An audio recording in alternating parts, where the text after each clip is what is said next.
So today I've been giving them a 1-2 punch. I'm using the number 7 Berkeley finisher, and I'm also using the number 7 rip fish. Now the rip fish I'm actually using more to draw the fish in.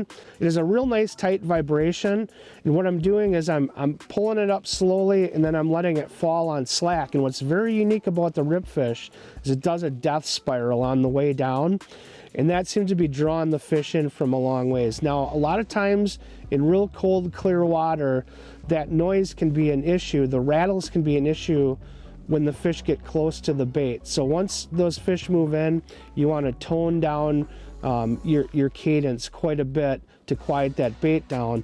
But I'm using it in conjunction with the finisher, so a lot of times when the fish come in, if they don't immediately eat that rip fish, I'll start working them on the finisher, and a lot of times the finisher is doing what it's supposed to be, and that's finishing them. So as the fish come up, I'll start working that finisher and slowly pulling it away from them. A lot of times that is the deal out here.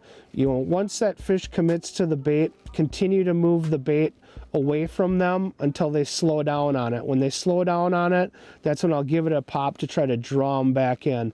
But this is a 1-2 punch, especially out here on Lake Erie, that the walleyes cannot resist. Got him.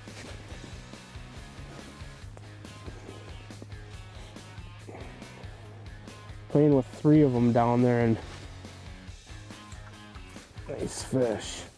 A little blue smelt action there.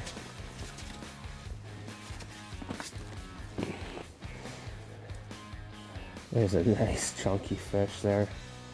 A little blue smelt action.